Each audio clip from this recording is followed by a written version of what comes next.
दोस्तों, शालिनी भक्ति सागर में आपका बहुत बहुत स्वागत है। तो दोस्तों, आइए श्रवण करते हैं श्रीमद् भागवत गीता के 7वें अध्याय का महात्म्य। तो दोस्तों, कोई चैनल पर नया आया होगा तो लाल बटन पर सब्सक्राइब कर ले, ऑल पे क्लिक कीजिए और ज़्यादा से ज़्यादा लोगों को शेयर कीजिए। तो आइए श्रवण करते हैं 7वां अध्याय। श्री गणेशाय नमो नमः।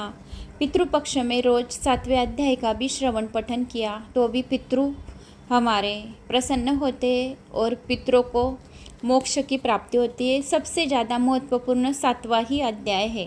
18 अध्याय है। 18 अध्याय में से सबसे यानी ज़्यादा 7वें अध्याय का ही श्रवण पठन करना चाहिए। जिस दिन अपने घर में श्राद्ध है उस दिन 7वें अध्याय का पठन करना चाहिए। पूरे 18 अध्याय भी श्रवण किए तो अच्छी बात है, लेकिन 7वें अध्याय का पठन श्रवण रोज करो। श्री गणेशाय नमो नमः। भगवान शिव कहते हैं, पार्वती, अब मैं 7वें अध्याय का महात्म्य बतलाता हूँ, जिसे सुनकर कानों में अमृत राशि भर जाती है।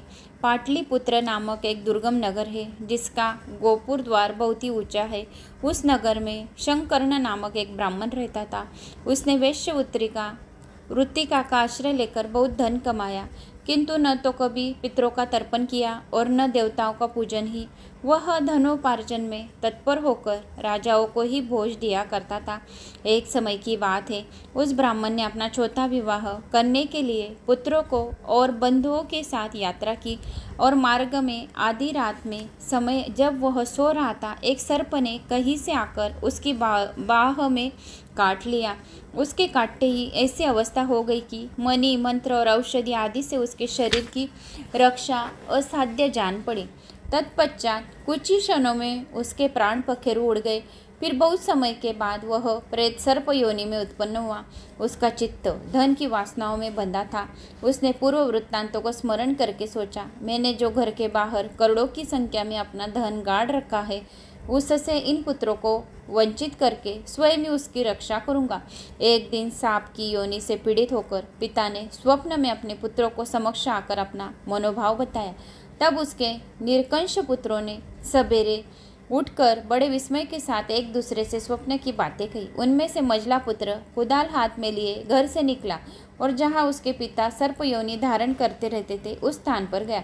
यद्यपि उसे धन के स्थान का ठीक ठीक पता नहीं था, तो भी उसने चिन्हों से उसका ठीक निश्चय कर लिया और लोभ बुद्धि से वहां पहुंचकर बॉबी को खोदना आरंभ किया। तब उस बॉबी से बड़ा भयानक सांप प्रकट हुआ और बोला, ओ मूढ़, तू कौन है, किस लिए आया है, क्या बिल खोद रहा है अथवा किसने तुझे भेजा है, ये सारी बातें मेरे सामने बता। पुत्र बोला, मैं आपका पुत्र हूँ, मेरा नाम शिव है। मैं रात्रि में देखे हुए स्वप्न से विस्मित होकर यहाँ का सुवर्ण लेने के लिए कुतूहल से आया हूँ। पुत्र की यह वाणी सुनकर वह सांप हंसता हुआ उच्च स्वर से इस प्रकार स्पष्ट वचन बोला, यदि तू मेरा पुत्र है तो मुझे शीघ्र ही बंधन से मुक्त कर। मैं पूर्व जन्म में गाड़े हुए धन के लिए ही सर्प योनि में उत्पन्न हुआ हूँ। पुत्र ने पूछा, पिताजी, आपकी मुक्ति कैसे होगी, इसका उपाय मुझे बताइए, क्योंकि मैं इस रात में सब लोगों को छोड़कर आपके पास आया हूँ। पिता ने कहा, बेटा, गीता के अमृतमय 7वें अध्याय को छोड़कर मुझे मुक्त करने में तीर्थ, दान, तप, यज्ञ भी सर्वथा समर्थ नहीं है। केवल गीता का 7वां अध्याय ही प्राणियों को जरा, मृत्यु आदि दुख को दूर करने वाला है। पुत्र, मेरे श्राद्ध के दिन 7वें अध्याय का पाठ करने वाले ब्राह्मण को श्राद्ध पूर्वक भोजन कराओ, इससे निसंदेह मेरी मुक्ति हो जाएगी। वत्स, अपनी शक्ति के अनुसार पूर्ण श्रद्धाओं के साथ वेद विद्या में प्रवीण अन्य ब्राह्मणों की भी भोजन कराना। सर्प योनि में पड़े हुए पिता के यह वचन सुनकर सभी पुत्रों ने उसकी आज्ञा के अनुसार तथा उससे भी अधिक किया। तब शंखकर्ण ने अपने स्पर्श शरीर को त्याग कर दिव्य देह धारण किया और सारा धन पुत्रों को अधीन कर दिया।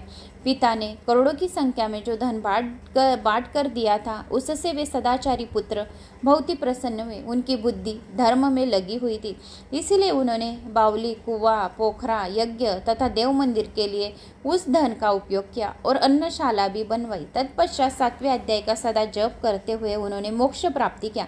पार्वती, यह तुम्हें 7वें अध्याय का महात्म्य बताया गया है, जिससे श्रवण मात्र से मानव सब पातकों से मुक्त हो जाता है। तो दोस्तों यह रहा 7वें अध्याय का महात्म्य। यह अध्याय रोज श्रवण पठन करना चाहिए। जिस दिन श्राद्ध हो उन्होंने हर रोज या सुबह शाम तो करना ही है, लेकिन श्राद्ध के दिन अवश्य यह अध्याय का पठन श्रवण करो। Like, subscribe, comment. इस प्रकार अष्टम अध्याय का महात्म्य बतलाया था।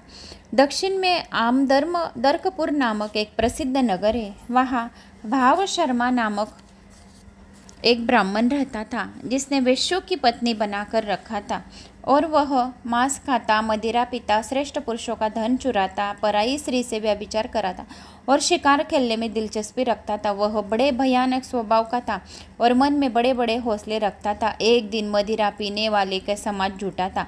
उसमें भाव शर्मा ने भरपेट ताड़ी पी, खूब गलत तक से उसे चढ़ाया। अंत अजीर्ण से अत्यंत पीड़ित होकर वह पापात्मा कालवश मर गया और बहुत बड़ा ताड़ का वृक्ष हुआ। उसकी घनी और ठंडी छाया का आश्रय लेकर ब्रह्म राक्षस को भाव को प्राप्त हुए। कोई पति पत्नी वहाँ रहा करते थे। उनके पूर्व जन्म की घटना इस प्रकार है। एक कुशिबल नामक ब्राह्मण था, जो वेद वेदांग के तत्वों के ज्ञाता, संपूर्ण शास्त्रों के अर्थ का विशेषज्ञ और सदाचारी था। उसकी स्त्री का नाम कुमति था। वह बड़े खोटे विचार की थी। वह ब्राह्मण विद्वान होने पर भी अत्यंत लोभवश अपनी स्त्री के साथ प्रतिदिन भैंस, काल पुरुष और घोड़े आदि बड़े दोनों को ग्रहण किया करता था, परंतु दूसरे ब्राह्मणों के दान में मिली हुई कौड़ी भी नहीं देता था। वे ही दोनों पति पत्नी कालवश मृत्यु को प्राप्त होकर ब्रह्म राक्षस हुए। वे भूख और प्यास से पीड़ित हो गए। इस पृथ्वी पर घूमते हुए उसी ताड़ वृक्ष के पास आए और उसके मूल भाग में विश्राम करने लगे। इसके बाद पत्नी ने पति से पूछा, नाथ, हम लोगों का यह महान दुख कैसे दूर होगा तथा इस ब्रह्म राक्षस योनि से किस प्रकार हम दोनों की मुक्ति होगी?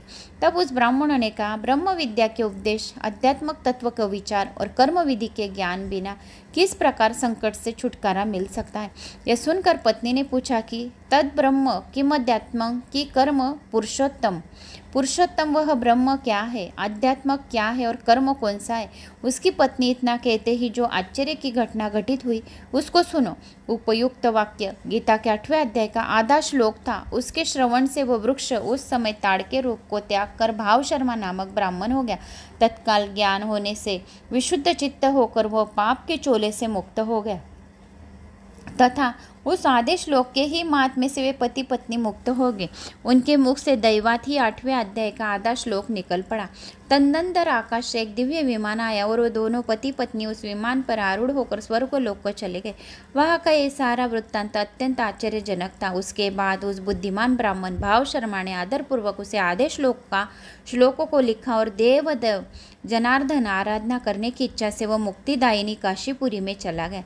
वह उस उदार बुद्धि वाले ब्राह्मण ने भारी तपस्या आरंभ की। उसी समय क्षीर सागर की कन्या भगवती लक्ष्मी ने हाथ जोड़कर देवताओं को भी देवता जगतपति जनार्दन से पूछा, नाथ, आप सहसा नींद त्याग कर खड़े क्यों हो गए? श्री भगवान बोले, देवी, काशीपुरी में भगीरथी के तट पर बुद्धिमान ब्राह्मण भाव शर्मा मेरी भक्ति रस से परिपूर्ण होकर अत्यंत कठोर तपस्या कर रहा है। वह अपनी इंद्रियों को वश में करके गीता के 8वें अध्याय का आधा श्लोक का जप करता है। मैं उसकी तपस्या से बहुत संतुष्ट हूँ। बहुत देर से उसकी तपस्या के अनुरूप फल का विचार कर रहा था। प्रिय, इस समय वह फल देने को मैं उनकंठित हूँ। पार्वती जी ने पूछा, भगवान श्री हरि सदा प्रसन्न होने पर भी जिसके लिए चिंतित हो उठे थे, उस भगवत का भाव शर्मा ने कौन सा फल प्राप्त किया? श्री महादेव जी बोले, देवी, द्विश्रेष्ठ भाव शर्मा प्रसन्न हुए। भगवान विष्णु के प्रसाद को पाकर अत्यधिक मोक्ष को प्राप्त हुआ तथा उसके अन्य वंशज भी जो नरक यातना में पड़े थे, उसके शुद्ध कर्म से भगवत माँ को प्राप्त हुए। पार्वती, यह 8वें अध्याय का महात्म्य थोड़े ही तुम्हें बताया है, इस पर सदा विचार करते रहना चाहिए। तो दोस्तों, यह रहा 8वां अध्याय। छोटी छोटी अध्याय है, तो मैंने एक एक वीडियो में 2-2, 3-3 अध्याय का एक वीडियो, 3-3 अध्याय का एक वीडियो बनाया है, ताकि छोटे छोटे अध्याय है तो 2-2, 3-3 मिनट से सुनने से अच्छा है कि लगातार 4-5 अध्याय सुनो, यानी कहानी भी आपको समझ में आएगी। तो आइए श्रीमद् भागवत गीता के 9वें अध्याय का महात्म्य। महादेव जी कहते हैं, पार्वती अब मैं आदरपूर्वक 9वें अध्याय का महात्म्य का वर्णन करूंगा, तुम स्थिर होकर सुनो। नर्मदा के तट पर महेश्वती नाम की एक नगरी है। वहाँ माधव नाम के एक ब्राह्मण रहते थे जो वेद वेदांग तत्वज्ञ और समय समय पर आने वाले अतिथियों को प्रेमी थे। उन्होंने विद्या के द्वारा बहुत धन कमाकर एक महान यज्ञ का अनुष्ठान आरंभ किया। उस यज्ञ में बलि देने के लिए एक बकरा मंगाया गया। जब उसके शरीर की पूजा हो गई तब सबको आश्चर्य में डालते हुए उस बकरे ने हंसकर उच्च स्वर से कहा, ब्राह्मण, इन बहुत से यज्ञ द्वारा क्या लाभ है? इनका फल तो नष्ट हो जाने वाला है तथा ये जन्म जरा और मृत्यु भी कारण है। ये सब करने पर भी मेरी जो वर्तमान दशा है इसे देख लो। बकरे के इस अत्यंत कौतूहलजनक वचन को सुनकर यज्ञ मंडप में रहने वाले सभी लोग बहुत ही विस्मय हुए। तब वे यजमान ब्राह्मण हाथ जोड़कर अपलक नेत्रों से देखते हुए बकरे को प्रणाम करके श्रद्धा और आदर के साथ पूछने लगे। ब्राह्मण बोले, आप किस जाति के थे? आपका स्वभाव और आचरण कैसा था तथा किस कर्म से आपको बकरे की योनि प्राप्त हुई, ये सब मुझे बताइए। बकरा बोला, ब्राह्मण, मैं पूर्व जन्म में ब्राह्मण के अत्यंत निर्मल कुल में उत्पन्न हुआ था। समस्त यज्ञों का अनुष्ठान करने वाला और वेद विद्या में प्रवीण था। एक दिन मेरी स्त्री ने भगवती दुर्गा की भक्ति भाव से विनम्र होकर अपने बालक के रोग की शांति के लिए बलि देने के निमित्त मुझसे एक बकरा मांगा। तत्पश्चात जब चंडिका के मंदिर में वो बकरा मारा जाना लगा, उस समय उसकी माता ने मुझे शाप दिया, ओ ब्राह्मणों में नीच पापी, तू मेरे बच्चे का वध करना चाहता है, इसीलिए तू भी बकरे की योनि में जन्म लेगा। द्विश्रेष्ठ, तब कालवश मृत्यु के पाप प्राप्त होकर मैं बकरा हुआ। यद्यपि मैं पशु योनि में पड़ा हूँ तो मुझे अपने पूर्व जन्म का स्मरण बना हुआ है। ब्राह्मण, यदि आपके सुनने की उत्कंठा हो तो मैं एक और भी आश्चर्य की बात बताता हूँ। कुरुक्षेत्र नामक एक नगर है जो मोक्ष प्रदान करने वाला है। वहाँ चंद्र शर्मा नामक एक सूर्यवंशी राजा राज्य करते थे। एक समय जब कि सूर्य ग्रहण लगा था, राजा ने बड़ी श्रद्धा के साथ काल पुरुष का दान करने की तैयारी की। उन्होंने वेद वेदांग को पारंगामी एक विद्वान ब्राह्मण को बुलाया और पुरोहित के साथ वे तीर्थ के पावन जल से स्नान करने चले गए। तीर्थ के पास पहुंचकर राजा ने स्नान किया और 2 वस्त्र धारण किए। फिर पवित्र एवं प्रसन्न चित्त होकर उन्होंने श्वेत चंदन लगाया और बगल में खड़े हुए पुरोहितों का हाथ पकड़कर तत्कालिचित मनुष्य से गिरे हुए अपने स्थान पर लौट आए। आने पर राजा ने यथोचित विधि से भक्तिपूर्वक ब्राह्मण को काल पुरुष का दान किया। तब काल पुरुष हृदय चीर कर उसमें से एक पापात्मा चांडाल प्रकट हुआ। फिर थोड़ी देर के बाद निंदा भी चांडाली का रूप धारण करके काल पुरुष के शरीर से निकली और ब्राह्मण के पास आ गई। इस प्रकार चांडाली की वह जोड़ी आंखें लाल किए निकली और ब्राह्मण के शरीर में हठात प्रवेश करने लगी। ब्राह्मण मन ही मन गीता के 9वें अध्याय का जप करते थे और राजा चुपचाप यह सब कौतुक देखने लगे। ब्राह्मण के अंतःकरण में भगवान गोविंद शयन करते थे, वे उन्हीं का ध्यान करने लगे। ब्राह्मण जब गीता के 9वें अध्याय का जप करते हुए अपने आश्रयभूत भगवान का ध्यान किया, उस समय गीता के अक्षरों से प्रकट हुआ कि विष्णु दूतों द्वारा पीड़ित होकर वे दोनों चांडाल भाग चले, उनका उद्योग निष्फल हो गया। इस प्रकार इस घटनाओं को प्रत्यक्ष देखकर राजा के नेत्र आश्चर्य से चकित हो उठे। उन्होंने ब्राह्मणों से पूछा, विप्रवर, इस महाभयंकर आपत्ति को आपने कैसे पार किया? आप किस मंत्र का जप तथा किस देवता का स्मरण कर रहे थे? वो पुरुष तथा वह स्त्री कौन थी? वे दोनों कैसे उपस्थित हुए?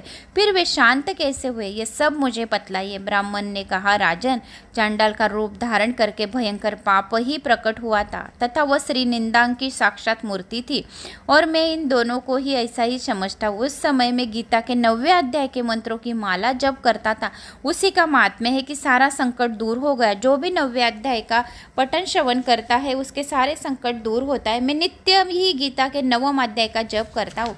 उसी के प्रभाव से प्रतिग्रह जनित आपत्तियों को पार हो सकता है। जो कोई 9वें अध्याय का श्रवण पठन करता है उसके वे कभी भी संकटें नहीं आती है।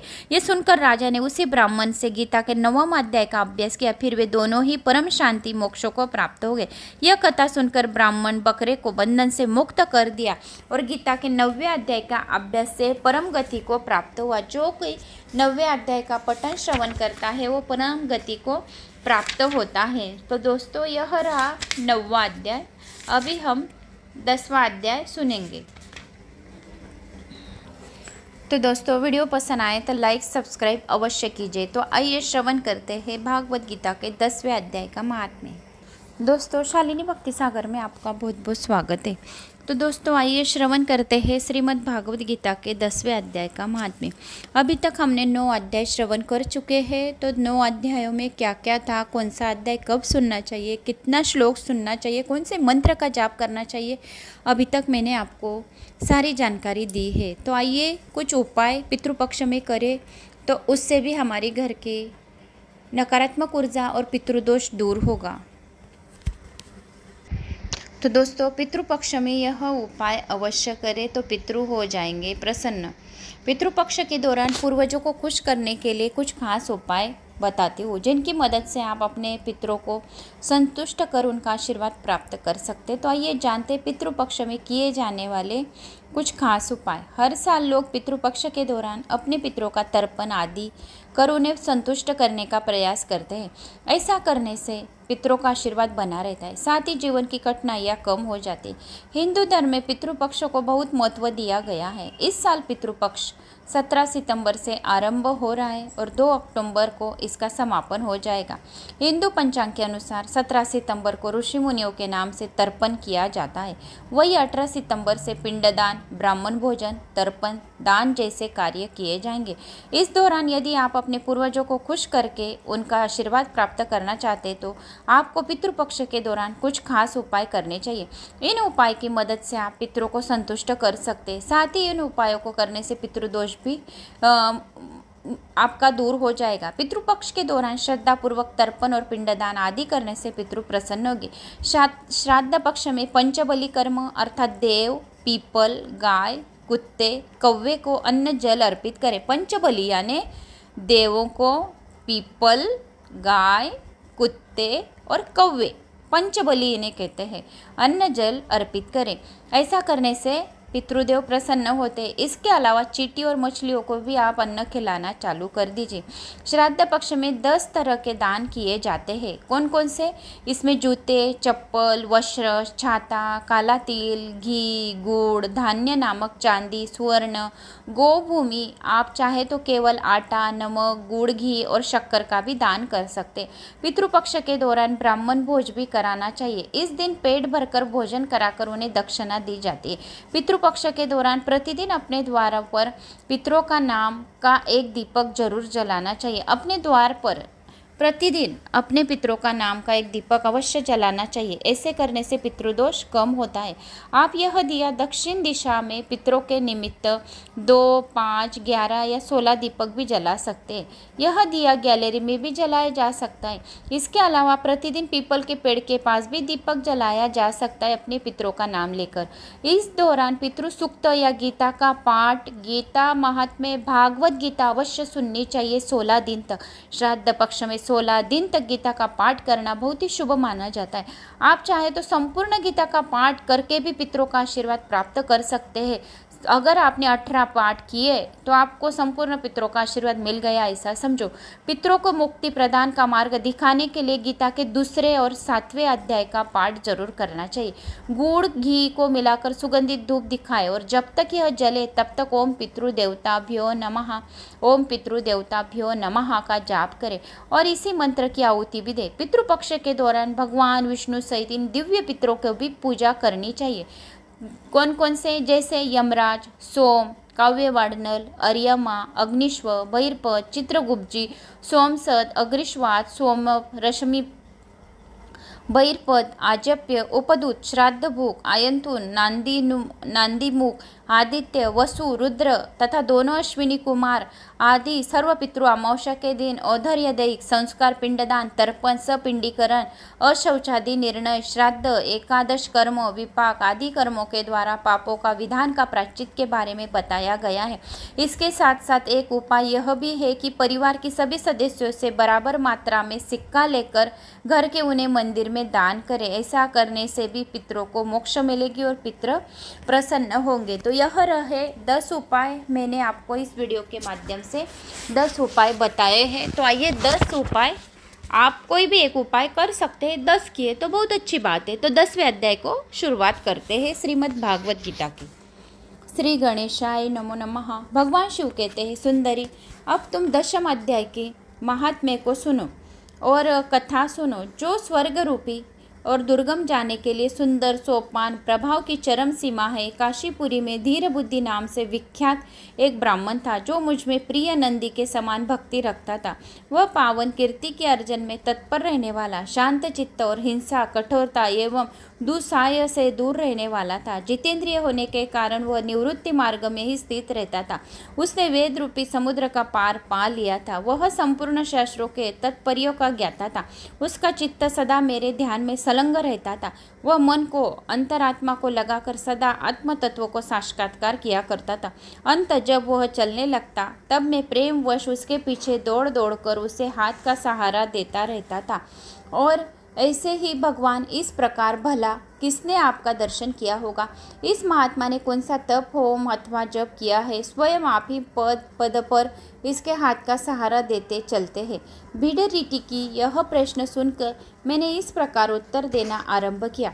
एक समय की बात है, कैलाश पर्वत के पार्श्व भाग में पुत्रांग वन में भीतर चंद्रमा की अमृतमयी किरणों से धुली हुई भूमि में एक वेदी का आश्रय लेकर मैं बैठा हुआ था। मेरे बैठने के क्षण भर बाद ही सहसा बड़े जोर की आंधी उठी। वहां के वृक्षों की शाखाएं नीचे ऊपर होकर आपस में टकराने लगी। कितनी ही टहनियां टूट टूट कर बिखर गई। पर्वत की अविचल छाया भी हिलने लगी। इसके बाद वहां महान भयंकर शब्द हुआ जिससे पर्वत की कंदराएं प्रतिध्वनित हो उठी। तदनंतर आकाश से कोई विशाल पक्षी उतरा जिसकी कांति काले मेघ के समान वह कजल की राशि अंधकार के समूह अथवा पंख कटे हुए काले पर्वत सा जान पड़ता था। पैरों से पृथ्वी का सहारा लेकर उस पक्षी ने मुझे प्रणाम किया और एक सुंदर नवीन कमल मेरे चरणों में रखकर स्पष्ट वाणी में स्तुति करनी आरंभ की। पक्षी बोला, देव आपकी जय हो। आप चिदानंदमयी सुधा के सागर तथा जगत के पालक है। सदा सदा वन से युक्त एवं अनासिक्त की लहरों से उल्लासित है। आपके वैभव का कहीं अंत नहीं है। आपकी जय हो। अद्भुत वासना से परिपूर्ण बुद्धि के द्वारा आप त्रिविध मलों से रहित थे। आप जितेंद्रिय भक्तों के अधीन रहते हैं तथा ध्यान में आपके स्वरूप का साक्षात्कार होता है। आप अविद्यामय, उपाधि से रहित, नित्य मुक्त, निराकार, निरामय, असीम, अहंकार शून्य, आवरण रहित और निर्गुण है। आपके चरण कमल शरणागत भक्तों की रक्षा करने में प्रवीण है। अपने भयंकर ललाट रूपी महासर्प की विष ज्वाला से आपने कामदेव को भस्म किया है। आपकी जय हो। आप प्रत्यक्ष आदि प्रमाणों से दूर होते हुए भी प्रामाण्य स्वरूप है।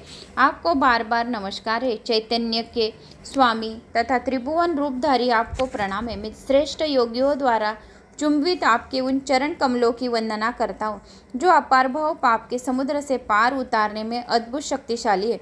महादेव साक्षात बृहस्पति भी आपकी स्तुति करने की दृष्टता नहीं कर सकते। सहस्र मुख वाले नागराज शेष की भी इतनी चातुरी नहीं है कि वे आपके गुणों का वर्णन कर सके। फिर मेरे जैसे छोटी बुद्धि वाले पक्षी की तो बिसात ही क्या है। उस पक्षी के द्वारा किए हुए इस स्तोत्रों को सुनकर मैंने उससे पूछा, व्योम तुम कौन हो और कहाँ से आए हो? तुम्हारी आकृति हंस जैसी है मगर रंग कौवे का मिला है। तुम जिस प्रयोजन को लेकर यहाँ आए हो उसे बताओ। पक्षी बोला, देवेश मुझे ब्रह्मा जी का हंस जानिए। दुर्जटे, जिस कर्म से मेरे शरीर में इस समय कालिमा आ गई है उसे सुनिए। प्रभु, यद्यपि आप सर्वज्ञ है, अंत आपसे कोई भी बात छिपी नहीं है। तथापि यदि आप पूछते हो तो बतलाता हूँ। सौराष्ट्र सूरत नगर के पास एक सुंदर सरोवर है जिसमें कमल लहलाते रहते हैं। उसी में से बाल चंद्रमा के टुकड़े जैसे श्वेत मृणालु के ग्रास लेकर मैं बड़ी तीव्र गति से आकाश में उड़ रहा था। उड़ते उड़ते सहसा वहाँ से पृथ्वी पर गिर पड़ा। जब होश में आया और अपने गिरने का कोई कारण न देख सका तो मन ही मन सोचने लगा, अहो यह मुझ पर क्या आ पड़ा। आज मेरा पतन कैसे हो गया। पके हुए कपूर के समान मेरे श्वेत शरीर में यह कालिमा कैसे आ गई। इस प्रकार विस्मित होकर मैं अभी विचार ही कर रहा था। उस पोखरे के कमलों में से मुझे ऐसी वाणी सुनाई दी, हंस उठो, मैं तुम्हारे गिरने और काले होने का कारण बताती हूँ। तब मैं उठकर सरोवर के बीच गया और वहाँ 5 कमलों से युक्त एक सुंदर कमलिनी को देखा। उसको प्रणाम करके मैंने प्रदक्षिणा की और अपने पतन का सारा कारण पूछा। कमलिनी बोली, कल हंस तुम आकाश मार्ग से मुझे लांग कर गए हो, उसी पातक के परिणाम वश तुम्हें पृथ्वी पर गिरना पड़ा है तथा उसी के कारण तुम्हारे शरीर में कालिमा दिखाई देती है। तुम्हें गिरा देख मेरे हृदय में दया भर आई और जब मैं इस मध्यम कमल के द्वारा बोलने लगी हूँ, उस समय मेरे मुख से निकली हुई सुगंध को सूंघकर 60,000 भंवरे स्वर्गलोक को प्राप्त हो गए हैं। पक्षीराज सुनो, जिस कारण मुझ में इतना वैभव, ऐसा प्रभाव आया है उसे बतलाती हूँ। सुनो, इस जन्म से पहले तीसरे जन्म में मैं इस पृथ्वी पर एक ब्राह्मणी की कन्या के रूप में उत्पन्न हुई थी। उस समय मेरा नाम सरोजवंदना था। मैं गुरुजनों की सेवा करती हुई सदा एकमात्र पतिव्रत के पालन तत्पर रहती थी। एक दिन की बात है, मैं एक मैना को पढ़ा रही थी। इसमें पति सेवा में कुछ विलंब हो गया। इस समय इससे पति देवता कुपित हो गए और उन्होंने शाप दिया, पापिनी तू मैना हो जा।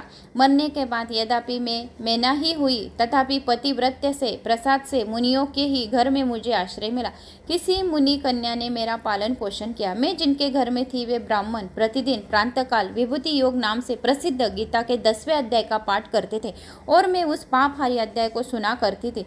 विहम काल में आने पर मैना का शरीर छोड़कर 10वें अध्याय के महात्म्य से स्वर्गलोक में अप्सरा हुई। मेरा नाम पद्यावती हुआ और मैं पद्याकारी प्यारी सखी हो गई। एक दिन मैं विमान से आकाश में विचर रही थी। उस समय सुंदर कमलों से सुशोभित इस रमणीय सरोवर पर मेरी दृष्टि पड़ी और इसमें उतरकर जो ही मैंने जल क्रीड़ा आरंभ की, तो ही दुर्वासा मुनि आधम के उन्होंने वस्त्रहीन अवस्था में मुझे देख लिया। उनके भय से मैंने स्वयं ही एक कमलिनी का रूप धारण कर लिया। मेरे दोनों पैर 2 कमल हो गए, दोनों हाथ 2 कमल हो गए और शेष अंगों के साथ मेरा मुख भी एक कमल हुआ। इस प्रकार मैं 5 कमलों से युक्त हुई। मुनिवर दुर्वासा ने मुझे देखा। उनके नेत्र क्रोध अग्नि से जल रहे थे। वे बोले, पापिनी तू उसी रूप में 100 वर्ष तक पड़ी रही। यह शाप देखकर वे क्षण भर में अंतर्धान हो गए। कमलानी होने पर भी विभूति योग अध्याय के महात्म्य से मेरी वाणी लुप्त नहीं हुई। मुझे लांघने मात्र से अपराध से तुम पृथ्वी पर गिरे हो।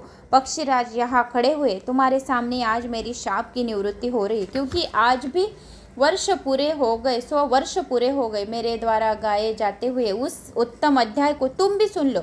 उसके श्रवण मात्र से तुम भी आज मुक्त हो जाओगे।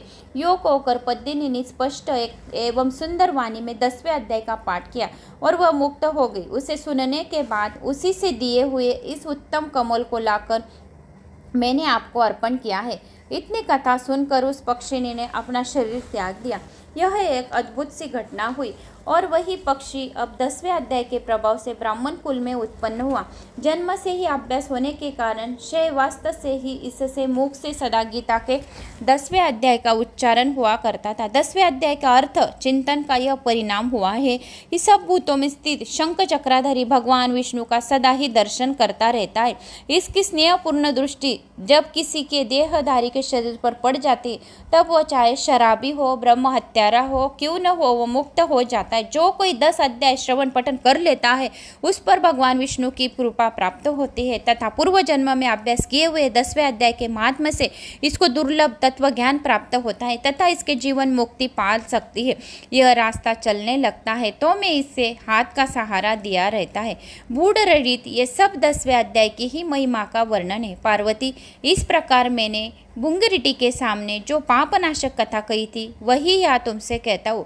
जो नर या नारी अथवा कोई भी क्यों न हो, वह 10वें अध्याय का सिर्फ श्रवण मात्र से उसे सब आश्रमों का पालन का फल मिल जाएगा। तो यह रहा 10वें अध्याय का महात्म्य। तो दोस्तों, मुझे उम्मीद है कि आपको मेरा 10वां अध्याय अच्छा लगा हो। अच्छा लगा तो लाइक, सब्सक्राइब, कहाँ से कौन से गांव से कर रहे अपनी गांव की कमेंट्स अवश्य कीजिए। ओम नमो भगवते वासुदेवाय प्रणत क्लेश नाशाय गोविंदाय नमो नमः। अवश्य इस मंत्र का 108 बार जाप करते रहना है। जय श्री महाकाल। सरल कुछ उपाय। तो पितृपक्ष में पितृदोष के मुक्ति के उपाय। पितृपक्ष में पितृदोष दूर करने के लिए कुछ विशेष उपाय ज़रूर करने चाहिए। इससे आपके जीवन में सभी बाधाएं दूर होती और आप तरक्की की राह पर अग्रसर होते। साथ ही पितृपक्ष में अलग अलग स्थितियों में श्राद्ध के रूप में बताए गए हैं। तो आइए विस्तार से जानते हैं। रामायण और महाभारत काल में भी श्राद्ध का वर्णन मिलता है। मान्यता है कि हमारे पूर्वज इस काल के दौरान स्वर्ग से पृथ्वी पर आते हैं और अपने संबंधियों से पिंडदान प्राप्त करके आशीर्वाद देकर वापस लौट जाते हैं। ज्योतिष शास्त्र में भी विशेष दोषों को निवारण के लिए इस समय का अपना महत्व है। शास्त्रों में 3 तरह के ऋण बताए गए हैं। पितृ में कौवों के लिए खाना रखें। पितृपक्ष में हर घरों के छत पर कौवे के लिए खाना रखने की प्रथा है। आप जानते हैं कि ऐसा करने से सभी प्रकार के दोष और ऋण से मुक्ति मिल जाती, क्योंकि ऐसा करने से जाने अनजाने में हम प्रकृति का संरक्षण कर रहे होते हैं। क्योंकि असल में ऋण तो हम पर प्रकृति का ही होता है। जिस पंच तत्वों से हमारा शरीर बना होता है, हमारे ऋषियों ने कौवों के पितरों के रूप में माना जाता है, क्योंकि प्रकृति के संरक्षण का बोझ इन्हीं पर होता है। भादों में मादा कौवा नए जीव को जन्म देते और इन्हें पौष्टिक आहार जरूरी होती है। पीपल और बरगद की पूजा इन पितृपक्ष में जरूर करें। पीपल और बरगद के वृक्ष प्रकृति संरक्षण के लिए महत्वपूर्ण होते हैं, क्योंकि ये दोनों वृक्ष धार्मिक और पर्यावरणीय दृष्टि से बहुत ज़्यादा जरूरी है। श्राद्ध पूजा में इन दोनों ही वृक्षों की पूजा की जाती है। पितृपक्ष में खाना खिलाकर अपने ऊपर की प्रकृति ऋण को भी कम कर सकते हैं। पितृपक्ष में पितृदोष दूर करने के लिए यह उपाय अवश्य करें। 18 वर्षों के बाद ऐसा संयोग बन रहा है कि कन्या राशि में केतु के साथ सूर्य के रहेंगे और मीन राशि में राहु की दृष्टि भी सूर्य पर रहेगी। ऐसे में ग्रहों की शांति के लिए खीर में केसर मिलाकर बनाएं और दान करें। अगर आपकी कुंडली में पितृदोष हो तो आपके यह विशेष उपाय जरूर करना चाहिए। इसके अलावा काले तिल वाला पानी दक्षिण दिशा में रखें, इससे पितरों की आत्मा को तृप्ति मिलेगी। पंचमी श्राद्ध, जिन पितरों की मृत्यु पंचमी तिथि को हुई है, अविवाहित स्थिति में हुई है, तो उनके लिए पंचमी तिथि का श्राद्ध किया जाता है। नवमी तिथि को मातृनवमी के नाम से भी जाना जाता है। इस तिथि पर श्राद्ध करने के कुल भी सभी दिवंगत महिलाओं को श्राद्ध होती है। चतुर्दशी श्राद्ध, इस तिथि उन पर परिजनों का श्राद्ध किया जाता है जिनकी अकाल मृत्यु हुई हो। जिन लोगों की मृत्यु के दिन ही सही जानकारी न हो, उनका श्राद्ध अमावस्या के दिन किया जाता है। जिसे अपनी यानी श्राद्ध का पता नहीं होता है, घर में पितर कब गए हैं, या तो सर्वपितृ अमावस्या के दिन आप उनका श्राद्ध कर सकते हैं। तो आइए, यह मैंने छोटे छोटे यह उपाय बताए हैं। आइए श्रीमद् भागवत गीता के 11वें अध्याय का महात्म्य सुनते हैं। महादेव जी कहते हैं, प्रिय, गीता के वर्णन से संबंध रखने वाली कथा एवं विश्वरूप अध्याय के पावन महात्मा को श्रवण करो। विशाल नेत्रों वाली पार्वती, इस अध्याय के महात्मा का पूरा वर्णन नहीं किया जा सकता। इसके संबंध में सहस्र कथाएं हैं। उनमें से एक यहाँ कही जाती है। प्रणीता नदी के तट पर मेघकर नाम से विख्यात एक बहुत बड़ा नगर है। उसके प्राकार, चार दीवारी और गोपुर द्वार बहुत ऊंचे हैं। वहाँ बड़ी बड़ी विश्रामशालाएं हैं जिनमें सोने के खंभे शोभा दे रहे हैं। उस नगर में श्रीमान सुखी, शांत, सदाचारी तथा जितेंद्रिय मनुष्य को निवास है। वहाँ हाथ में शाक नामक धनुष धारण करने वाले जगदीश्वर भगवान विष्णु विराजमान है। वे पर ब्रह्म को साकार स्वरूप है। संसार के नेत्रों को जीवन प्रदान करने वाले हैं। उनका गौर वर्ण श्री विग्रह भगवती लक्ष्मी के नेत्र कमलों द्वारा पूजित होता है। भगवान की वह झांकी वामन अवतार की है। मेघ के समान उनका श्याम वर्ण तथा कोमल आकृति है। वक्षस्थल पर श्रीवत्स का चिन्ह शोभा पाता है। वे कमल और वनमाला से विभूषित है। अनेक प्रकार के आभूषणों से सुशोभित हो। भगवान वामन रत्न युक्त समुद्र के सदृश जान पड़ते हैं। पीतांबर से उनके श्याम विग्रह की कांति ऐसी प्रतीत होती है मानो चमकती हुई बिजली से गिरा हुआ हो, स्निग्ध मेघ शोभा पा रहा हो। उन भगवान का वामन का दर्शन करके जीव जन्म एवं संसार के बंधन से मुक्त हो जाता है। उस नगर में मेखला नामक महान तीर्थ है, जिसमें स्नान करके मनुष्य शाश्वत वैकुंठ धाम को प्राप्त होता है। वहाँ जगत के स्वामी करुणा सागर भगवान नृसिंह का दर्शन करने से मनुष्य 7 जन्मों के किए हुए घोर पाप से छुटकारा पा जाता है। जो मनुष्य मेखला में गणेश जी का दर्शन करता है, वह सदा दुस्तर विग्रहों के भी पार हो जाता है। उसी मेघकर नगर में कोई श्रेष्ठ ब्राह्मण थे, जो ब्रह्मचर्य परायण, ममता और अहंकार से रहित, वेद शास्त्रों में प्रवीण, जितेंद्रिय तथा भगवान वासुदेव के शरणागत थे। उनका नाम सुनंद था। प्रिय, वे शार्ग शारद धनुष धारण करने वाले भगवान के पास गीता के 11वें अध्याय का विश्वरूप दर्शन योग का पाठ किया करते थे। इस अध्याय के प्रभाव से उन्हें ब्रह्म ज्ञान की प्राप्ति हुई थी। परमानंद संदेश से पूर्ण उत्तम ज्ञानमयी समाधि के द्वारा इंद्रियों के अंतर्मुख हो जाने के कारण वे निश्चल स्थिति को प्राप्त हो गए थे और सदा जीवन मुक्त योगी की स्थिति में रहते थे। एक समय जब बृहस्पति सिंह राशि पर स्थित थे, महायोगी सुनंदन ने गोदावरी तीर्थ की यात्रा आरंभ की। वे क्रमशः विरज तीर्थ, तारा तीर्थ, कपिला संगम, अष्ट तीर्थ, कपिला द्वार, नृसिंह वन, अंबिकापुरी तथा करस्थानपुर आदि क्षेत्रों में स्नान और दर्शन करते हुए विवाह मंडप नामक नगर में आए। वहाँ उन्होंने प्रत्येक घर में जाकर अपने ठहरने के लिए स्थान मांगा, परंतु कहीं भी उन्हें स्थान नहीं मिला। अंत में गांव के मुखिया ने उन्हें एक बहुत बड़ी धर्मशाला दिखा दी। ब्राह्मणों ने साथियों सहित उसके भीतर जाकर रात में निवास किया। सवेरा होने पर उन्होंने अपने को तो धर्मशाला के बाहर पाया, किंतु उनके और साथी नहीं दिखाई दिए। वे उन्हें खोजने के लिए चले। इतने में ही ग्रामपाल मुखिया से उनकी भेंट हो गई। ग्रामपाल ने कहा, मुनि श्रेष्ठ, तुम सब प्रकार से दीर्घायु जान पड़ते हो।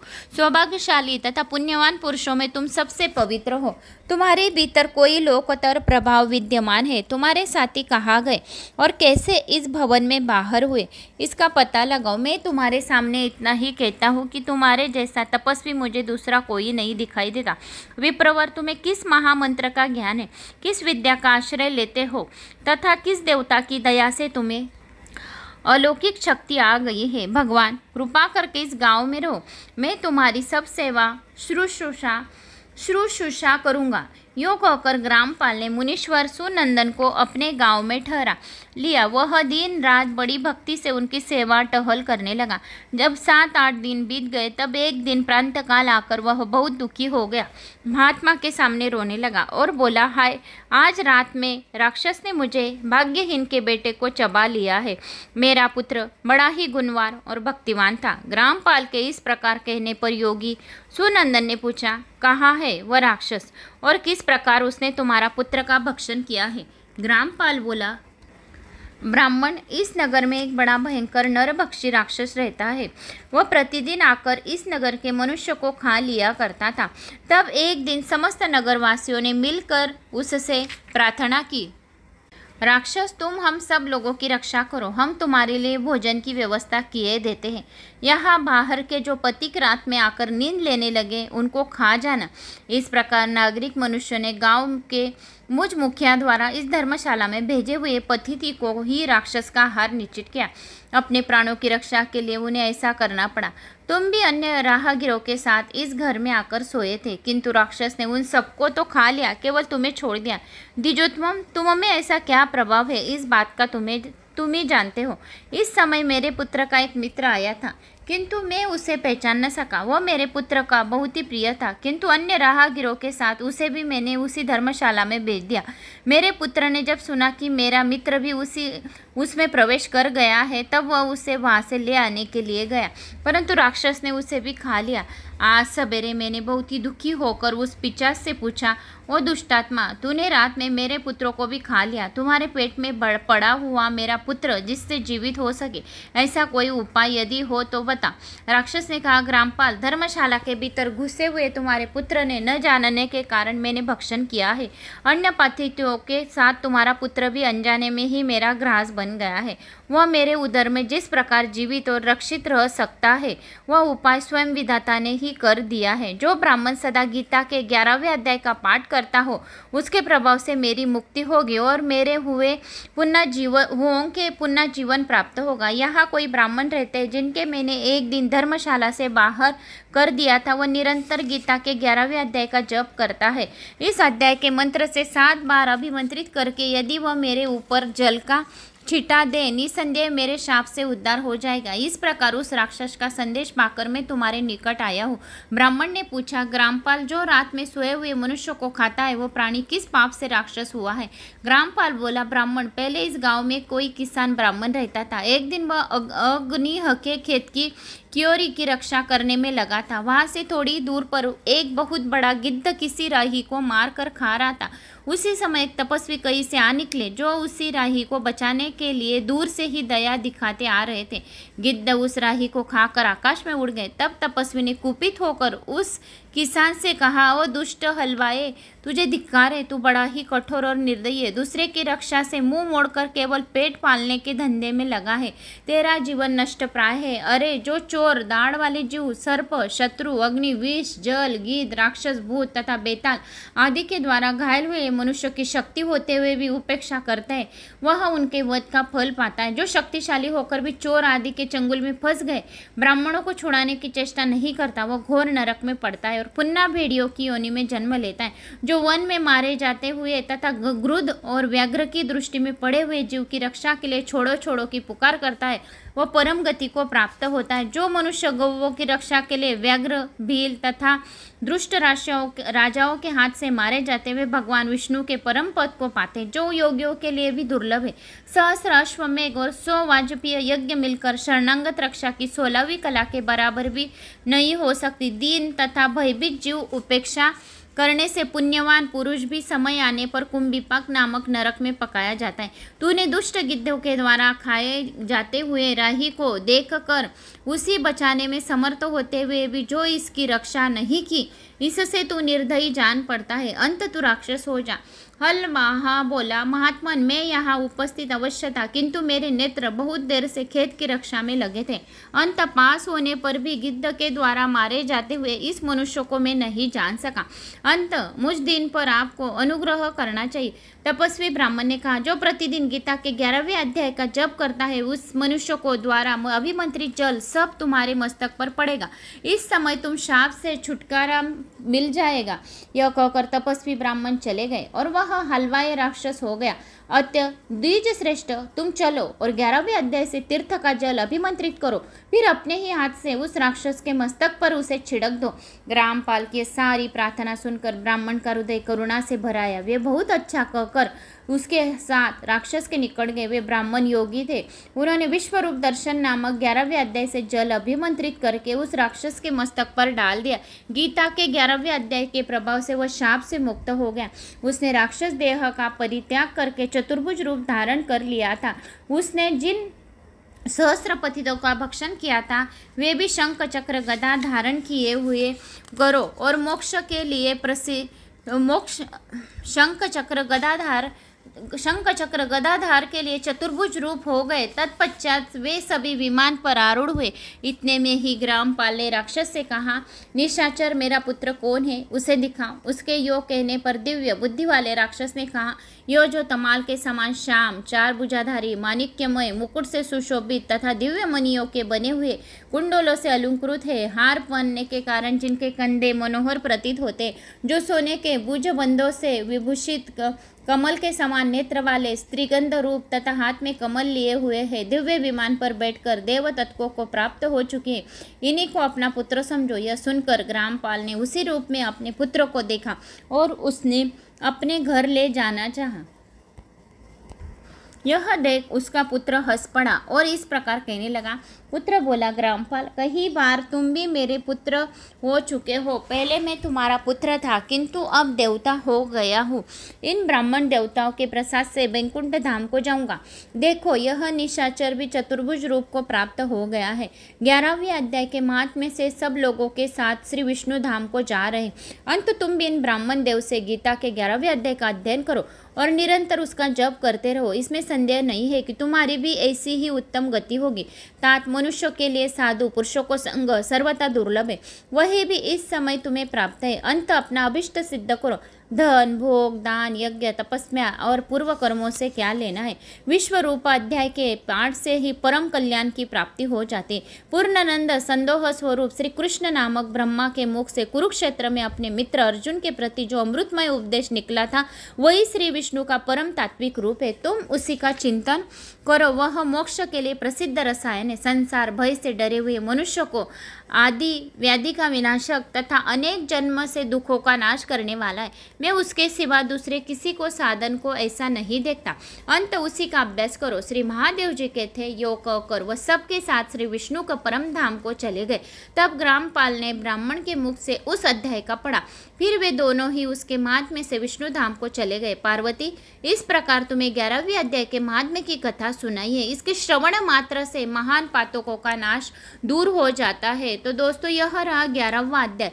तो मुझे आशा है कि आपको यह 11वां अध्याय अच्छा लगा हो। तो ये पितृपक्ष में जिसके यहाँ श्राद्ध है या रोज सुबह शाम भागवत गीता के 18 अध्याय अवश्य श्रवण कीजिए, यानी पितृदोष दूर होगा। शादी, ब्याह, नौकरी, प्रमोशन सब कार्य में यश मिलेगा और पितर भी प्रसन्न होंगे। तो दोस्तों, उम्मीद करती हूँ यह वीडियो पसंद आया तो लाइक, सब्सक्राइब, शेयर जरूर करें। शालिनी भक्ति सागर कथा यह भी मेरा चैनल है, उस चैनल को भी सब्सक्राइब करें। ओम नमो भगवते वासुदेवाय नमः। इस मंत्र का दिन भर जाप करें 108 बार, सुबह शाम तो भी 108 बार ओम नमो भगवते वासुदेवाय नमः इस मंत्र का जाप करें। ओम नमो भगवते वासुदेवाय प्रणत क्लेशनाशाय गोविंदाय नमो नमः अवश्य कीजिए। श्री गणेशाय नमो नमः। श्रीमद् भागवत गीता के 12वें अध्याय का महात्म्य। श्री महादेव जी कहते हैं, पार्वती, दक्षिण दिशा में कोल्हापुर नाम का एक नगर है जो सब प्रकार के सुखों का आधार, सिद्ध महात्माओं का निवास स्थान तथा सिद्धि प्राप्ति का क्षेत्र है। वह पराशक्ति भगवती लक्ष्मी का प्रधान पीठ है। संपूर्ण देवता उसका सेवन करते। वह पुराण प्रसिद्ध तीर्थ, भोग एवं मोक्ष प्रदान करने वाला है। वह करोड़ों तीर्थ और शिवलिंग है। रुद्र गया भी वही है। यह विशाल नगर में लोगों में बहुत ही विख्यात है। एक दिन कोई युवक पुरुष उस नगर में आया। वह कहीं का राजकुमार था। उसके शरीर का रंग गोरा, नेत्र सुंदर, ग्रीवा शंख में समान, कंधे मोटे, छाती चौड़ी तथा भुजाएं बड़ी बड़ी थी। नगर में प्रवेश करके सब और महलों की शोभा निहारता हुआ वह देवेश्वरी महालक्ष्मी के दर्शनार्थ उत्कंठित और मणिकांठ तीर्थ में गया और वहां स्नान करके उसने पितरों का तर्पण किया। फिर महामाया महालक्ष्मी जी को प्रणाम करके भक्तिपूर्वक स्तवन करना आरंभ किया। राजकुमार बोला, जिसके हृदय में असीम दया भरी है, जो समस्त कामनाओं को देती है तथा अपने कटाक्ष मात्र से सारी जगत की सृष्टि, पालन और संहार करती, उस जगन माता महालक्ष्मी की जय हो। जिस शक्ति के सहारे उसके आदेश के अनुसार परमेष्टि ब्रह्मा सृष्टि करते हैं, भगवान अच्युत जगत का पालन करते हैं तथा भगवान रुद्र अखिल विश्व का संहार करते हैं, उस सृष्टि, पालन और संहार की शक्ति से संपन्न भगवती पराशक्ति को मैं भजन करती हूँ। कमले, योगीजन तुम्हारा चरण कमलों का चिंतन करते हैं। कमलालय, तुम अपनी स्वाभाविक सत्ता से ही हमारे समस्त इंद्रियों गोचर विषयों की जानती हो। तुम ही कल्पनाओं के समूह है तथा उसका संकल्प करने वाले मन को उत्पन्न करती हो। इच्छा शक्ति, ज्ञान शक्ति और क्रिया शक्ति ये सब तुम्हारे ही रूप है। तुम परासवित परम ज्ञान रूपिणी हो। तुम्हारा स्वरूप निष्कल, निर्मल, नित्य, निराकार, निरंजन, अंतरहित, आतक शून्य, आलम्बीन तथा निरामय है। देवी, तुम्हारी महिमा का वर्णन करने में कौन समर्थ हो सकता है? जो षट चक्रों का भेदन महिमा वर्णन करने में कौन समर्थ है? और अंतकरण के 12 स्थानों में विहार करती हो तुम। अनाहत, ध्वनि, बिंदु, नाद और कला ये जिसके स्वरूप है, उस माता महालक्ष्मी को मैं प्रणाम करती हूँ। माता, तुम अपने मुख रूपी पूर्ण चंद्रमा से प्रकट होने वाली अमृत राशि को बाह्या करती हो। तुम ही परा, पश्यंती, मध्यमा और वैखरी नामक वाणी हो। मैं तुम्हें नमस्कार करता हूँ। देवी, तुम जगत की रक्षा के लिए अनेक रूप धारण किया करती हो। अंबिके, तुम ही ब्राह्मी, वैष्णवी तथा माहेश्वरी शक्ति हो। और वाराही, महालक्ष्मी, नारसिंह, ऐन्द्री, कोमारी, चंडिका, जगत को पवित्र करने वाली लक्ष्मी, जगन्माता, सावित्री, चंद्रकला तथा रोहिणी भी तुम ही हो। परमेश्वरी, तुम भक्तों को मनोरथ पूर्ण करने के लिए कल्पतक के समान हो। मुझ पर प्रसन्न हो जाओ।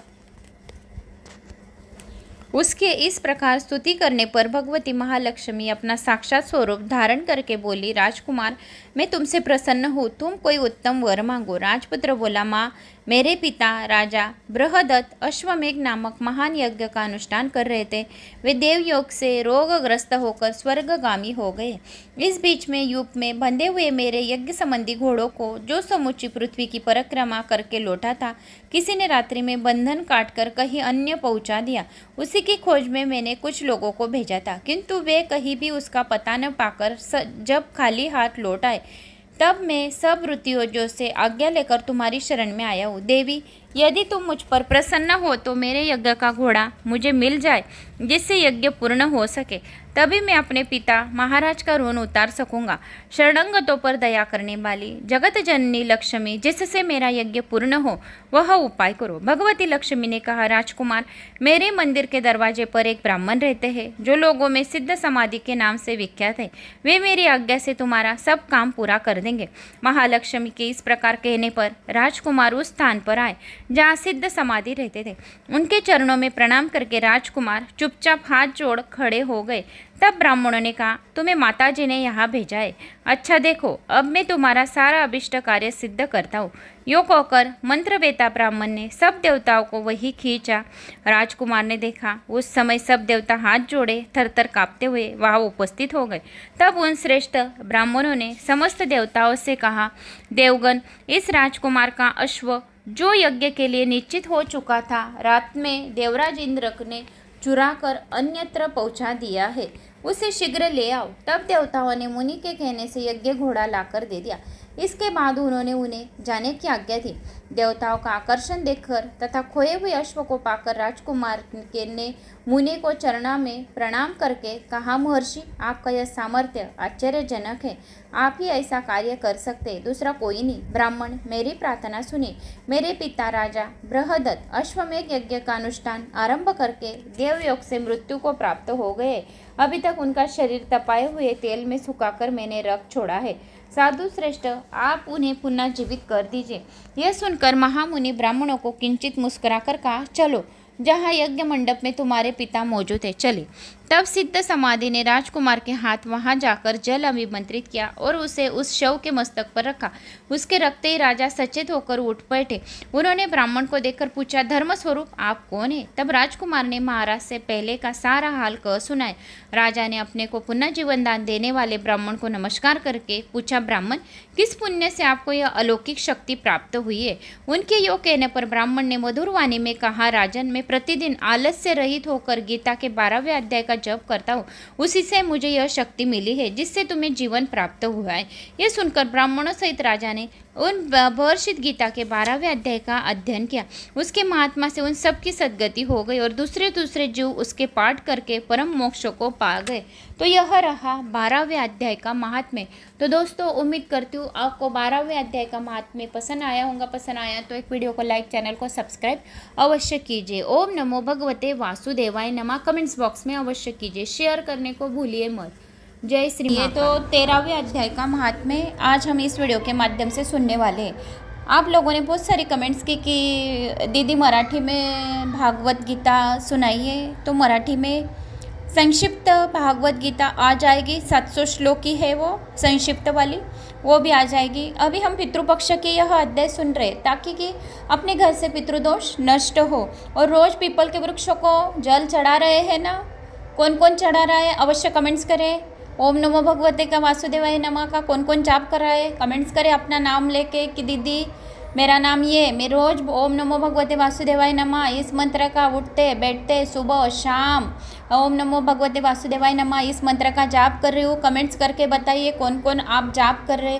अपने गांव के कमेंट्स, अपना नाम अवश्य बताइए ताकि ओम नमो भगवते वासुदेवाय नमः यह मंत्र सब मंत्रों में मंत्र राज है। और पितृपक्ष में इसका जाप या श्रवण या पठन करने मात्र से ही हमारे सब काम बनने लगते हैं और हमारे घर में कभी झगड़े नहीं होते हैं।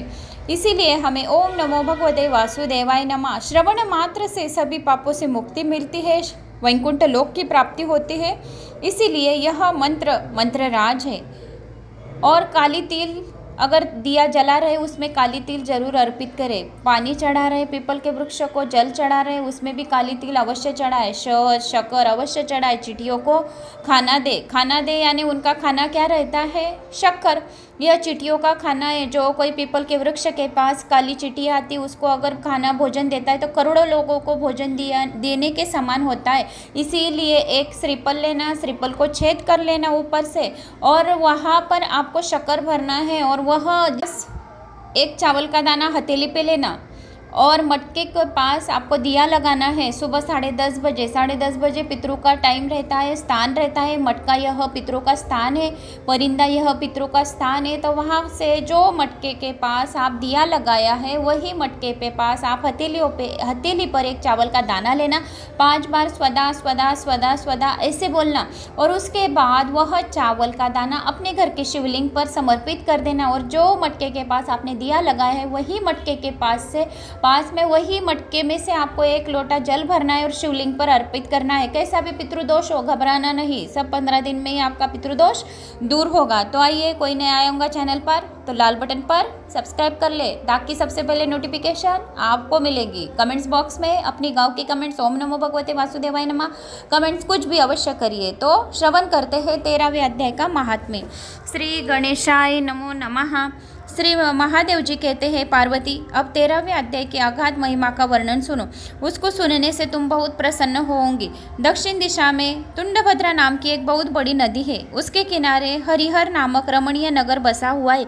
वह हरिहर नाम से साक्षात भगवान शिवजी विराजमान है, जिनके दर्शन मात्र से परम कल्याण की प्राप्ति होती है। हरिहरपुर में हरि दीक्षित नामक एक क्षत्रिय ब्राह्मण रहते थे, जो तपस्या और स्वाध्यायों में संलग्न तथा वेदों के पारगामी विद्वान थे। उनकी एक स्त्री थी जिस लोग दुराचारा कहकर पुकारते थे। इस नाम के अनुसार ही उसके कर्म भी थे। वह सदा पति को कुवच्छ कहती थी।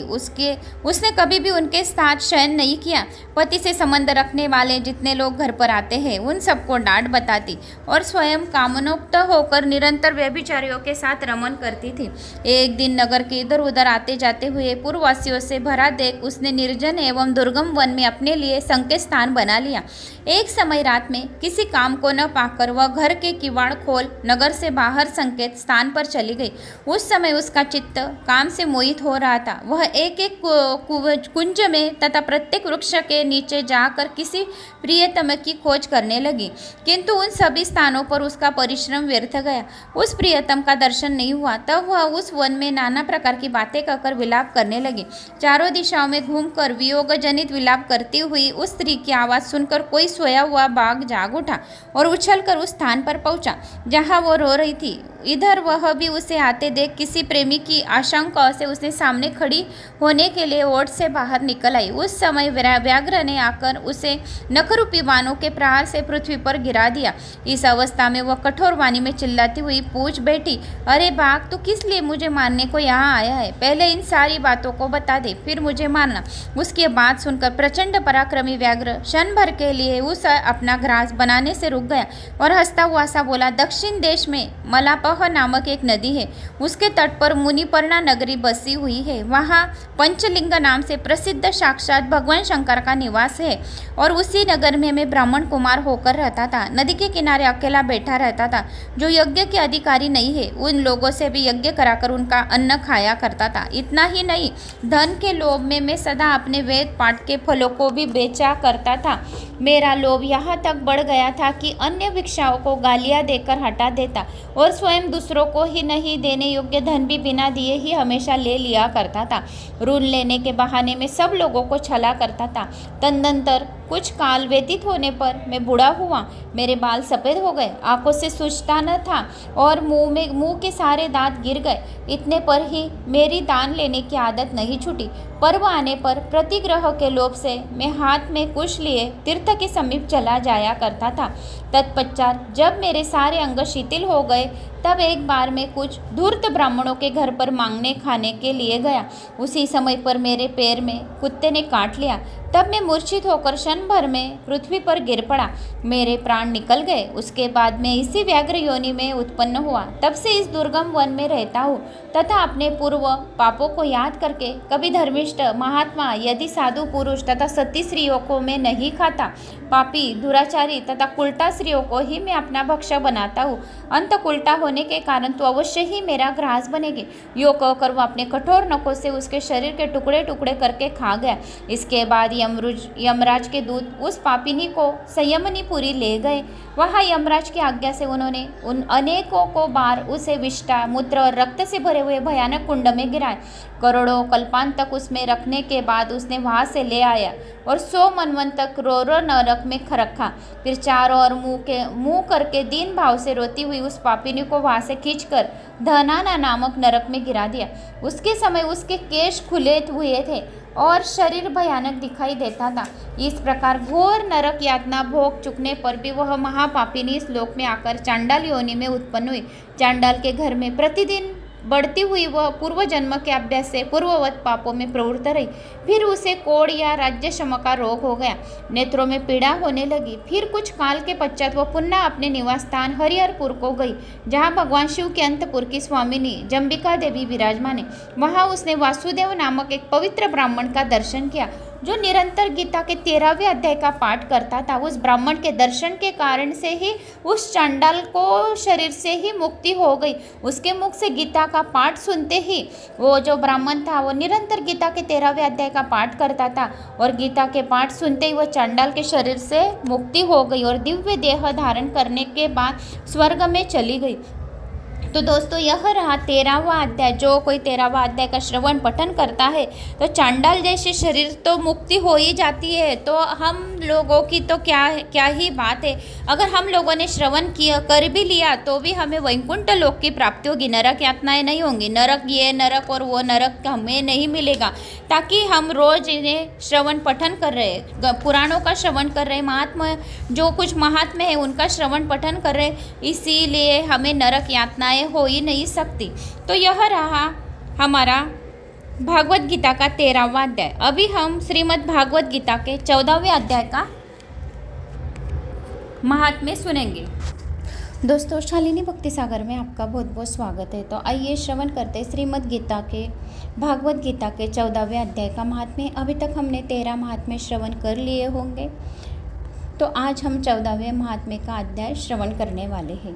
श्री गणेशाय नमो नमः। श्री महादेव जी कहते हैं, पार्वती अब मैं भवबंधन से छुटकारा पाने के साधनभूत 14वें अध्याय का महात्म्य बतलाता हूँ, तुम ध्यान देकर सुनो। सिंहल द्वीप में विक्रम बेताल नामक एक राजा थे, जो सिंह के समान पराक्रमी कलाओं के भंडार थे। एक दिन वे शिकार खेलने के लिए उत्सुक होकर राजकुमारों के सहित 2 कुतियों को साथ लिए वन में गए। वहाँ पहुँचने पर उन्होंने तीव्र गति से भागते हुए खरगोश के पीछे अपनी कुतिया छोड़ दी। उस समय सब प्राणियों के देखते देखते खरगोश इस प्रकार भागने लगा मानो कहीं उड़ गया हो। दौड़ते दौड़ते बहुत थक जाने के कारण वह एक बड़ी गहरे गड्ढे में गिर पड़ा।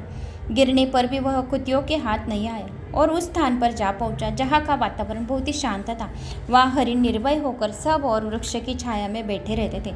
बंदर भी अपने आप टूटकर गिरे हुए नारियल के फलों और पके हुए आमों से पूर्ण तृप्त रहते थे। वहाँ सिंह हाथी के बच्चों के साथ खेलते और सांप निडर होकर मोर की पंखों में से घुस जाते थे। उस स्थान पर एक आश्रम के भीतर वत्स नामक मुनि रहते थे, जो जितेंद्रिय एवं शांत भाव से निरंतर गीता के 14वें अध्याय का पाठ किया करते थे। आश्रम से पास ही वत्स मुनि के किसी शिष्य ने अपना पैर धोया था। ये वे भी 14वें अध्याय का पाठ करने वाले थे। उसी के जल से वहाँ की मिट्टी गीली हो गई थी। खरगोश का जीवन कुछ शेष ही था। वह हाँफता हुआ आकर उसी कीचड़ में गिर पड़ा। उसके स्पर्श मात्र से ही खरगोश को दिव्य विमान पर बैठकर स्वर्गलोक चला गया। फिर कुतिया भी उसका पीछा करती हुई आई। वहाँ से उसके शरीर में कुछ कीचड़ के छिटे उस कुतिया के भी लग गए। फिर भूखी प्यास की पीड़ा से रहित कुतिया के रूप त्याग कर उसने भी दिव्य ज्ञान का रमणीय रूप धारण कर लिया था। गंधर्वों से सुशोभित दिव्य विमान पर आरूढ़ हो वो कुतिया और खरगोश स्वर्गलोक को चले गए। यह देख मुनि के मेधावी शिष्य स्कंदधर हंसने लगे। उन दोनों के पूर्व जन्म में वैर का कारण सोचकर उन्हें बड़ा विस्मय हुआ। उस समय राजा के नेत्र भी आश्चर्य से चकित हो उठे। उन्होंने बड़ी भक्ति के साथ प्रणाम करके पूछा, विप्रवर, नीच योनि में पड़े हुए दोनों प्राणी कुतिया और खरगोश ज्ञानीन होते हुए भी जो स्वर्ग में चले गए, इसका क्या कारण है? इसकी कथा हमें सुनाइए। शिष्य ने कहा, भोपाल इस वन में वत्स नामक ब्राह्मण रहते थे। वे बड़े जितेंद्रिय महात्मा हैं। गीता के 14वें अध्याय का सदा जप किया करते थे। मैं उन्हीं का शिष्य हूँ। मैंने भी ब्रह्म विद्या में विशेषज्ञता प्राप्त की है। गुरुजी की ही भांति में 14वें अध्याय का प्रतिदिन मैं भी जप करता हूँ। मेरे पैर धोने के जल में लौटने में कारण यह खरगोश कुतिया के साथ ही स्वर्ग लोक को प्राप्ति हुई। मेरे जो भागवत गीता के 14वें अध्याय का श्रवण किया तो मैंने जब श्रवण के बाद मैंने पैर धोए और वही पैर धोए और वही पानी कीचड़ था, उसी में वो कुतिया और खरगोश भी आ गई और उनको स्वर्ग लोक की प्राप्ति होगी। इतना महान ये 14वां अध्याय है, इसीलिए उनको स्वर्ग लोक की प्राप्ति हुई। अब मैं अपने हंसने का कारण बताता हूँ। महाराष्ट्र में प्रदुदक नामक महान नगर है। वहाँ केशव नाम का एक ब्राह्मण रहता था जो कपटी मनुष्य में अग्रगण्य था। उसी की स्त्री का नाम विलोभना थी। वह स्वच्छंद विहार करने वाली थी। इससे क्रोध में आकर जन्म भर के वैर को याद करके ब्राह्मण ने अपनी स्त्री का वध कर डाला और उसी पाप से उसको खरगोश की योनि में जन्म मिला। ब्राह्मणी भी अपने पाप के कारण कुतिया हुई और श्री महादेव जी कहते हैं कि सारी कथा सुनकर श्रद्धालु राजा ने गीता के 14वें अध्याय का पाठ का आरंभ किया। इसी में उनकी परम गति प्राप्त हुई। जो कोई 14वें अध्याय का श्रवण पठन कर लेता है उन्हें परम लोक की यानी स्वर्ग लोक की प्राप्ति होती है, उन्हें यम यातनाएं नहीं होती। इसीलिए 14वें अध्याय का श्रवण पठन अवश्य करना चाहिए। तो दोस्तों यहाँ पर 14वां अध्याय समाप्त हुआ है। उम्मीद करती हूँ आपको यह अध्याय अच्छा लगा हो। अच्छा लगा तो एक लाइक, चैनल को सब्सक्राइब कीजिए। ओम नमो भगवते वासुदेवाय नमः।